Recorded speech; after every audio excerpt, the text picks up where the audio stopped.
Hello everyone, কেমন আছো তোমরা সবাই? আশা করি তোমরা সবাই ভীষণ ভালো আছো। আমিও ঈশ্বরের কৃপায় ভীষণ ভালো আছি। আজ একটা বিশেষ দিন, আজ হচ্ছে পয়লা বৈশাখ অর্থাৎ নববর্ষ। তো আজকের এই বিশেষ দিনে আমি ভাবলাম যে বজরংবলী মন্দিরে একটু পুজো দেবো। সেখানে কিছু ফুল এবং কিছু মিষ্টি আনতে চললাম।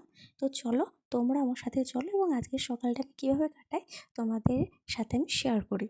তো চলো, এই দেখো মিষ্টি এবং ফুল নিয়ে আমরা চলে এসেছি এবং আমরা বাড়ির ঠাকুরকে একটু পুজো দিয়ে নেবো, অর্থাৎ প্রণাম করে নেব আজকের এই বিশেষ দিনে। তো আমাদের প্রণাম করা হয়ে গেছে, এবার আমরা রেডি হয়ে নেবো মন্দিরে যাওয়ার জন্য। আমরা রেডি হয়ে গেছি, ফুল এবং মিষ্টি নিয়ে আমরা চললাম মন্দিরে যাওয়ার জন্য। ওই দেখো আমাদের বজরংবলী মন্দির, চলো ভেতরে যাওয়া যাক। আমরা দরজা খুলে ঘন্টা বাজিয়ে মন্দিরে প্রবেশ করব।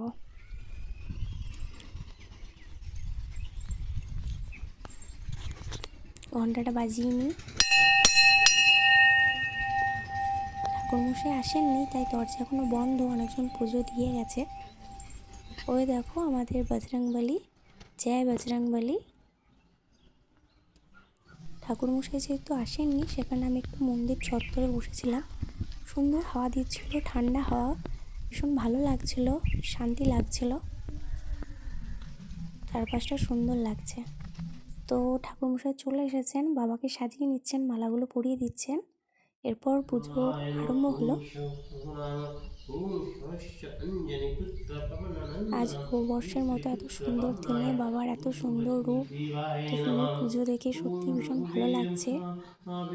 হে প্রভু, তুমি সবাইকে ভালো রেখো, সবারই মনের ইচ্ছা তুমি পূরণ করো, সবাইকে ভালো রেখো।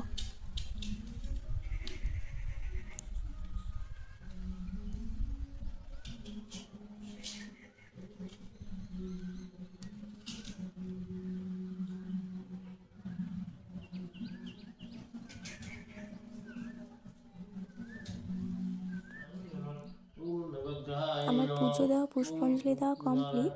আমি প্রসাদ নিয়ে বাড়ি চলে এসেছিলাম এবং আমাদের পাশেই দেখছি এত সুন্দর সুন্দর আকন্দ ফুলগুলো ফুটেছে। আমার ভীষণ ভালো লাগলো। তো আজকের দিনটা আমি কেমন করে কাটালাম তোমাদের সাথে শেয়ার করলাম। তোমরা আমার পাশে থেকেও চ্যানেলটিকে সাবস্ক্রাইব করো, ভালো লাগলে লাইক করো ভিডিওটিকে। Thank you.